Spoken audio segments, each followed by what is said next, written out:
बहुत समय पहले की बात है। उज्जैनी नाम के राज्य में राजा विक्रमादित्य राज किया करते थे। राजा विक्रमादित्य की न्यायप्रियता, कर्तव्य निष्ठता और दानशीलता के चर्चे पूरे देश में मशहूर थे।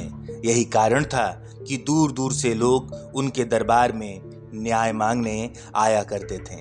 राजा हर दिन अपने दरबार में लोगों की तकलीफों को सुनते और उनका निवारण किया करते थे। एक दिन की बात है, राजा का दरबार लगा हुआ था। तभी एक भिक्षु विक्रमादित्य के दरबार में आता है और एक फल राजा को देकर चला जाता है। राजा उस फल को कोषाध्यक्ष को दे देता है। उस दिन के बाद हर रोज वह भिक्षु दरबार में आने लगा। उसका रोज का काम यही था कि वह राजा को फल देता और चुपचाप चला जाता। राजा भी प्रत्येक दिन भिक्षु द्वारा दिया गया फल कोषाध्यक्ष को थमा देता।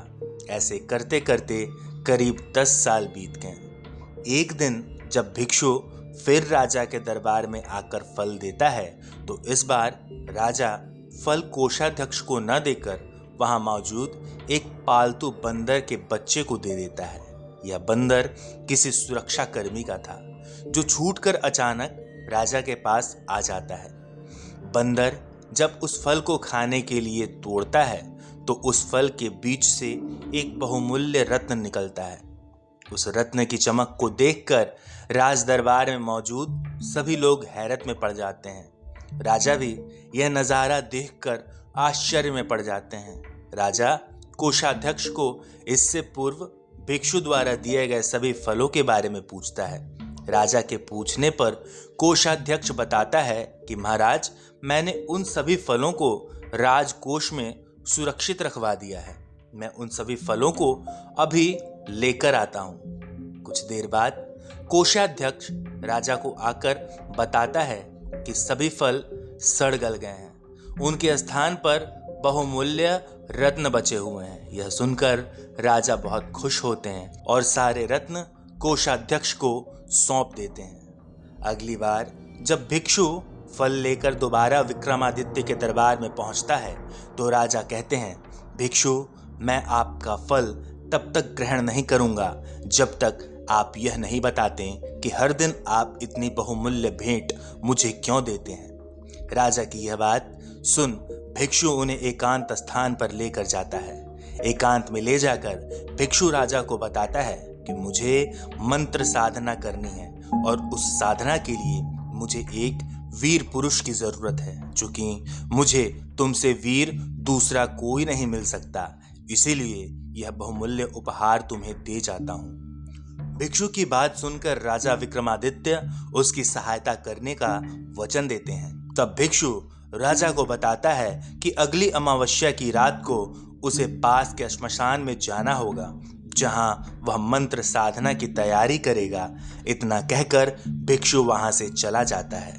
अमावस्या का दिन आते ही राजा को भिक्षु की बात याद आती है और वचन के अनुसार श्मशान में पहुंच जाते हैं। राजा को देखकर भिक्षु प्रसन्न होता है।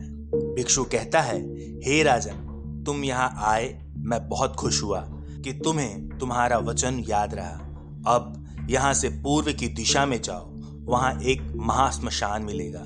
उस महाश्मशान में एक शीशम का विशाल वृक्ष है। उस वृक्ष पर एक मुर्दा लटका हुआ है। उस मुर्दे को तुम्हें मेरे पास लेकर आना है। भिक्षु की बात सुनकर राजा सीधे उस मुर्दे को लाने चल देता है। महाश्मशान में पहुंचने के बाद राजा को एक विशाल शीशम के पेड़ पर एक मुर्दा लटका हुआ दिखाई देता है। राजा अपनी तलवार खींचता है और पेड़ से बंधी डोर को काट देता है। डोर काटते ही मुर्दा जमीन पर आ गिरता है और जोर से चीखने की आवाज आती है।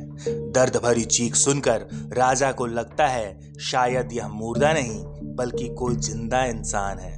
थोड़ी देर बाद जब मुर्दा तेजी से हंसने लगता है और फिर पेड़ पर जाकर लटक जाता है तो विक्रम समझ जाता है कि इस मुर्दे में बेताल चढ़ा हुआ है।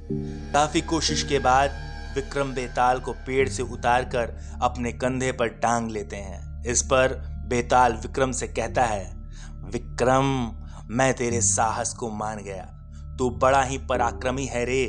मैं तेरे साथ चलता हूँ, लेकिन मेरी एक शर्त है कि पूरे रास्ते में तू कुछ भी नहीं बोलेगा।